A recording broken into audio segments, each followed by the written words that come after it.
Yang pertama adalah ciri-ciri makhluk hidup. Ciri-ciri hewan dan manusia yaitu sebagai berikut. Yang pertama adalah bergerak secara aktif atau berpindah tempat. Kemudian yang kedua adalah dia dapat memproduksi bahan makanannya sendiri. Kemudian ciri-ciri tumbuhan sebagai makhluk hidup. Yang pertama, tidak dapat bergerak secara aktif atau berpindah tempat. Dan kedua, dia dapat memproduksi bahan makanannya sendiri dengan melakukan fotosintesis atau dengan proses memproduksi makanan oleh tumbuhan yang dibantu oleh sinar matahari. Kemudian berikutnya adalah interaksi makhluk hidup dengan lingkungan. Nah, gambar di bawah ini merupakan rantai makanan pada makhluk hidup. Yang pertama yaitu produsen. Nah, produsen ini adalah organisme yang mampu membuat makanannya sendiri. Contohnya seperti tumbuhan hijau.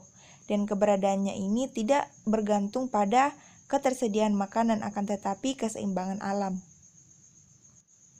Kemudian yang kedua adalah konsumen. Nah, konsumen ini yaitu makhluk hidup yang bergantung pada makhluk lain karena dia tidak bisa memproduksi makanannya sendiri seperti produsen. Maka dari itu, untuk menjaga kelangsungan hidupnya, konsumen itu bergantung pada organisme lainnya. Nah, konsumen memiliki beberapa tingkatan, diantaranya yang pertama, konsumen pertama atau primer. Konsumen satu merupakan pemakan produsen atau tumbuhan dan biasanya disebut dengan konsumen herbivora, contohnya seperti sapi, kelinci, dan lain-lain. Kemudian tingkatan yang kedua adalah konsumen sekunder. Nah, organisme yang sumber makanannya itu dari tingkat trofik sebelumnya, maka tingkatan ini diisi oleh hewan-hewan karnivora yang masih bisa dimangsa oleh hewan lain, contohnya seperti tikus. Kemudian yang ketiga adalah konsumen tersier. Nah, konsumen tersier ini dia merupakan pemakan konsumen kedua dan seterusnya hingga konsumen yang terakhir yang disebut dengan konsumen puncak. Dan biasanya konsumen puncak ini merupakan hewan yang tidak bisa dimakan oleh hewan lainnya. Contohnya seperti singa, buaya, dan juga elang. Kemudian yang terakhir itu adalah decomposer atau pengurai.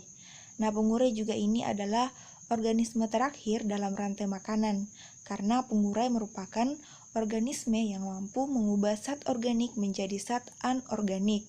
Dan pengurai mengurai bangkai atau tumbuhan yang sudah mati, lalu mengembalikan nutrisinya ke dalam tanah yang akan digunakan tanaman untuk berfotosintesis. Nah, disinilah siklus dari rantai makanan dimulai lagi. Dan contoh dari pengurai yaitu jamur dan bakteri pengurai. Berikutnya adalah cara menjaga keseimbangan lingkungan makhluk hidup. Di sini ada 3 cara yang dilakukan makhluk hidup dalam hubungannya dengan kesehatan. Nah, yang pertama adalah meningkatkan penanaman pohon, sumber oksigen terbesar yang mampu menyerap karbon dioksida, sehingga menyediakan udara yang segar untuk proses pernapasan manusia dan juga hewan. Cara yang kedua yaitu menghemat penggunaan air. Sumber daya alam yang semakin hari semakin terbatas sumber daya alamnya dan persediaannya terbatas demi meminimalisir kekeringan, bahkan konservasi air juga perlu dilakukan. Dan yang terakhir yaitu menghindari penggunaan kantong plastik dan juga kantong kertas saat berbelanja karena sulit terurai dan memusnahkan banyak pohon.